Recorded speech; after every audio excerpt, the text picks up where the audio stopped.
السلام علیکم ناظرین، اس ایپیسوڈ کے شروعات میں ہم دیکھتے ہیں کائی قبیلے میں عثمان صاحب بالا خاتون کے ساتھ موجود ہوتے ہیں۔ بالا خاتون کہتی ہیں عثمان تمہارا غصہ پہاڑ جیسا ہے، میں اسے دیکھ سکتی ہوں۔ تو عثمان صاحب کہتے ہیں کرا سے اور اس کے ساتھی میں ان کی آگ بجھا دوں گا۔ یہ کہتے ساتھی عثمان صاحب تخت پہ بیٹھتے ہیں تو عائشہ وہاں آتی ہے۔ عائشہ کو دیکھ کر عثمان صاحب کہتے ہیں جی ہاں عائشہ خاتون، کیا آپ کے پاس مجھے بتانے کے لیے کچھ ہے؟ پھر اسے خاموش دیکھ کر کہتے ہیں میں اسے دیکھ سکتا ہوں، آپ کو مجھے کچھ بتانا ہے، یہاں جاؤ۔ یہ سنتے ساتھ وہ عثمان صاحب کے پاس بیٹھ جاتی ہے اور عثمان صاحب اسے پیار کرتے ہوئے کہتے ہیں اب بولو۔ تو عائشہ کہتی ہے میرے بابا البائی ایک طویل عرصے سے ہماری ریاست اور آپ کے لیے کام کر رہے ہیں۔ عثمان صاحب پوچھتے ہیں تو کیا آپ اس کے لیے مجھ سے ناراض ہیں؟ جواباً عائشہ کہتی ہے مجھے غصہ نہیں بلکہ غرور ہے، وہ آپ اور ہمارے وطن کے لیے گئے ہیں، لیکن اللہ گواہ ہے کہ مجھے ان کی بہت یاد آتی ہے، لیکن میں کسی کو نہیں بتاتی۔ میں جب اپنے خیمے میں اکیلی ہوتی ہوں تو روتی ہوں تاکہ کوئی مجھے کمزور نہ سمجھے۔ میرے بابا نے مجھے ایسا ہی سکھایا ہے۔ عثمان صاحب اسے گلے لگاتے ہوئے کہتے ہیں عائشہ خاتون، آپ کے بابا نے آپ کو بہت اچھی بات سکھائی۔ میں آپ کو یہ بتاتا ہوں کہ آپ کے بابا جلد قبیلے واپس آ جائیں گے، آپ کی حسرت ختم ہو جائے گی، پریشان نہ ہو۔ یہ سن کر عائشہ بہت خوش ہوتی ہے۔ آگ کے سار قلعے میں لوکاس بازنطینی سپاہیوں پہ ٹوٹ پڑتا ہے اور کہتا ہے کیسے کیسے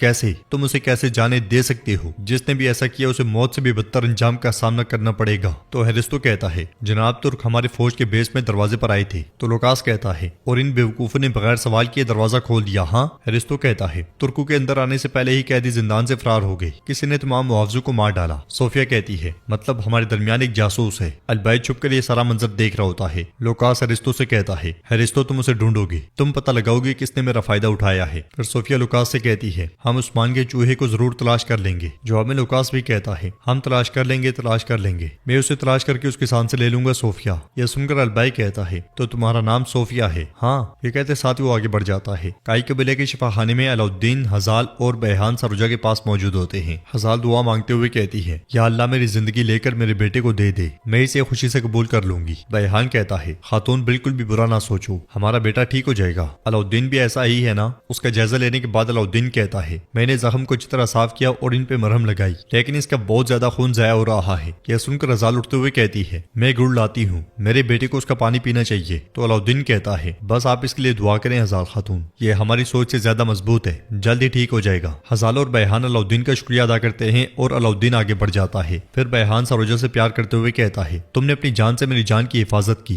وہ باتیں جو میں نے پہلے تم سے کہی تھی اب میرے دل کو چھید کر رہی ہیں، جلدی سے ٹھیک ہو جاؤ بیٹا، ہمیں غم سے دوچار مت کرنا۔ ادھر یوسف بیگم کے ساتھ غصے میں پاگل ہوا خیمے میں داخل ہوتا ہے اور کہتا ہے ہر کسی کے سامنے، سب کے سامنے، فاطمہ کے سامنے، سرداروں کے سامنے انہوں نے مجھے تھپڑ مارا۔ بیگم کہتی ہے پرسکون ہو جاؤ یوسف، وہ سردار ہے۔ یوسف کہتا ہے میں کیسے پرسکون ہو سکتا ہوں، میں سب کے سامنے رسوا ہوا ہوں۔ بیگم کہتی ہے تم یہ کیوں کر رہے ہو یوسف، وہ ہمارا حاکم ہے، دیکھو تمہیں اس تھپڑ سے ناراض نہیں ہونا چاہیے جو تمہارے سردار نے تمہیں مارا ہو، تمہیں صرف سبق سیکھنا چاہیے، تم نے غلطی کی ہے، نافرمانی کی ہے۔ کسی کے ایک تھپڑ مارنے سے بے عزتی نہیں ہو جاتی یوسف، صرف اس لیے کہ انہوں نے تمہیں فاطمہ خاتون کے سامنے تھپڑ مارا ہے، تم اسے برداشت نہیں کر پا رہے۔ یہ سن کر یوسف کہتا ہے میں فاطمہ سے مزید بات نہیں کر سکتا، مگر بیگم کہتی ہے تم کرو گے۔ یوسف میرے بھائی، آدمی کو گر کر کھڑا ہونا سیکھنا چاہیے، تم نے غلطی کی اور باری قیمت ادا کی۔ باہر جیرکتائی اور بران استبل کے پاس کھڑے ہوتے ہیں۔ جیرکتائی گھوڑے پر چڑھتے ہوئے کہتا ہے بھائی مجھے تمہیں کچھ بتانا ہے۔ تو بران کہتا ہے میں تمہاری آنکھوں سے اندازہ لگا سکتا ہوں کہ تم مجھے کیا بتاؤ گے، لیکن تم بولو، دیکھتے ہیں کہ کیا میں صحیح ہوں۔ اس کے ساتھ ہی وہ دونوں ایک طرف ہو جاتے ہیں اور جیرکتائی کہتا ہے بھائی ابھی تک ہم نے کچھ نہیں کہا،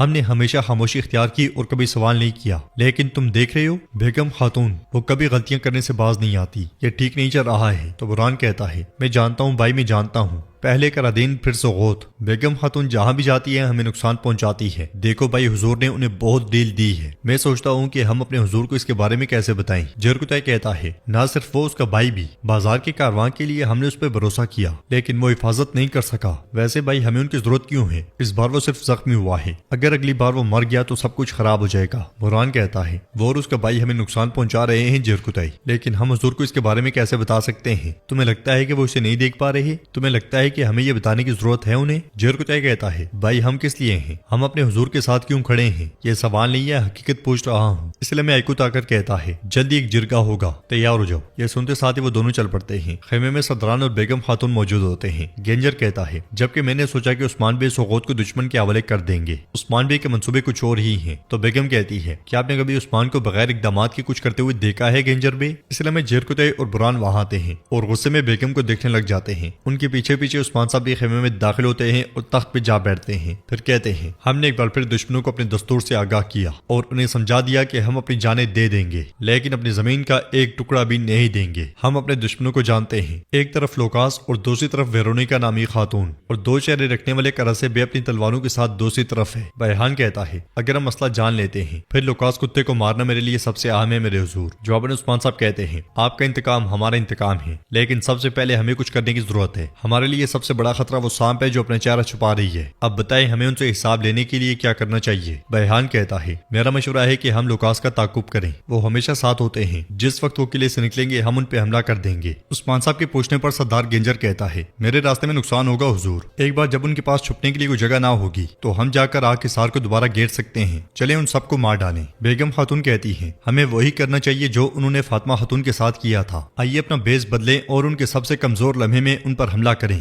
بران اور جیرکتے غصے میں اسے دیکھ رہے ہوتے ہیں۔ پھر عثمان صاحب جیرکتے سے پوچھتے ہیں جیرکتے آپ کیا کہتے ہیں؟ مگر اس کی توجہ یہاں نہیں ہوتی تو عثمان صاحب پھر سے پوچھتے ہیں جیرکتے بے آپ کا کیا خیال ہے؟ تو جیرکتے کہتا ہے کوئی بھی راستہ جو آپ مناسب سمجھیں گے میں اس کی پیروی کروں گا۔ عثمان صاحب بھی انہیں اس طرح سے دیکھ کر جانچ رہے ہوتے ہیں۔ آگے سار قلعے میں لوکاس ہیرستو سے پوچھتا ہے اور باقی دوسرے مشتبہ افراد کا کیا ہوا، ہم ان کے بارے میں کیا جانتے ہیں؟ تو ہیرستو کہتا ہے ہیلن ابھی آئی ہے لیکن وہ بہت متجسس ہے، دوسرا گھوڑوں کا رکھوالا ہے۔ صوفیہ پوچھتی ہے گھوڑوں کا رکھوالا وہ کب آیا؟ ہیرستو کہتا ہے جب قلعے میں ہمارے تمام گھوڑے کسی بیماری سے متاثر تھے وہ اسی وقت آیا، وہ گھوڑوں کے بارے میں بہت کچھ جانتا ہے۔ لوکاس کہتا ہے نظر رکھو اس پہ لیکن ہوشیار رہنا، اسے نہیں پتا چلنا چاہیے۔ ہیرستو کے جانے کے بعد لوکاس صوفیہ سے کہتا ہے اب عثمان اپنی جیت کا جشن منا رہا ہے۔ صوفیہ کہتی ہے لیکن میں اسے اس کی سب سے بڑی کمزوری سے ماروں گی، بھالا۔ لوکاس پوچھتا ہے تمہارے دماغ میں کیا ہے؟ انہوں نے سوغوت سے قبیلے تک تمام راستوں پر حفاظتی اقدامات بڑھا دیے ہیں، وہ اب ویرونیکا کو بھی جانتے ہیں، تم اب بازار بھی نہیں جا سکتی۔ جواباً صوفیہ کہتی ہے وہ کل کارواں لے کر نکلیں گے، راستے میں دفاع کے لیے دشوار گزرگاہیں ہیں، جب بالا سوغوت میں ہوگی تو ہم قافلے پر چڑھائی کریں گے اور جب بالا کو خبر ملے گی تو وہ کارواں کی حفاظت کے لیے آئے گی اور ہمارے جال میں پھنس جائے گی۔ یہ سن کر لوکاس کہتا ہے واہ صوفیہ واہ، تمہاری عقل کی کوئی حد نہیں، عثمان بالا کے لیے ہر چیز دے دے گا۔ صوفیہ کہتی ہے لیکن اس بار کوئی سودے بازی نہیں ہوگی، صرف موت، پہلے بالا پھر عثمان، میں ان دونوں کی جان لے لوں گی، میں انہیں ایک بار نہیں بلکہ 1000 بار ماروں گی، مگر اس سے پہلے کہ میں بالا کو ماروں میں ایک ایسا راز بتاؤں گی کہ وہ 1000 بار مرے گی۔ باہر استبل میں البائی موجود ہوتا ہے اور کہتا ہے مجھے جلدی یہاں سے نکلنا ہوگا اور اس عورت کا نام عثمان صاحب کو بتانا ہوگا۔ یہ کہتے ساتھ وہ گھوڑا لے کر جیسے ہی آگے بڑھتا ہے ہیرستو اس کا راستہ روک لیتا ہے اور پوچھتا ہے کہیں جا رہے ہو کیا؟ تو البائی کہتا ہے میں گھوڑوں کے پاؤں پر نالیاں لگا رہا ہوں، میں انہیں جانچنے کے لیے کھیتوں میں جا رہا تھا۔ ہیرستو کہتا ہے کوئی جلدی نہیں ہے، ہو سکتا ہے کہ ترک پہرے دار کے لیے کے آس پاس ہوں۔ البائی چاقو نکالتے ہوئے کہتا ہے میں ان سے نہیں ڈرتا۔ تو ہیرستو کہتا ہے تم بہت بہادر ہو لیکن تمہارے پاس کھیتوں میں گھوڑوں کو جانچنے سے زیادہ اہم فرائض ہیں، کل تک تم آگے سار کے سارے گھوڑوں کا معائنہ کرو گے، تم ان تمام بیمار گھوڑوں کی شناخت کرو گے جو سفر کے لیے تیار نہیں ہیں، جب تک تم کام نہیں کر لیتی یہ 2 سپاہی تمہارے ساتھ ہوں گے اور تمہاری مدد کریں گے۔ یہ سنتے ساتھ ہی البائی پلٹ جاتا ہے اور سپاہی بھی اس کے ساتھ ساتھ جاتے ہیں۔ تو ناظرین اس کے ساتھ ہی ایپیسوڈ بھی اختتام پذیر ہوتی ہے۔ اگر آپ کو ویڈیو پسند آئی تو ویڈیو کو لائک کر دیں، چینل کو سبسکرائب نہیں کیا ہوا تو سبسکرائب کرنے کے ساتھ ساتھ بیل آئیکن پر کلک کرنا مت بھولیں۔ انشاءاللہ ملتے ہیں نیکسٹ ویڈیو میں، تب تک کے لیے رکھیں اپنا اور اپنوں کا بہت زیادہ خیال۔ اللہ نگہبان۔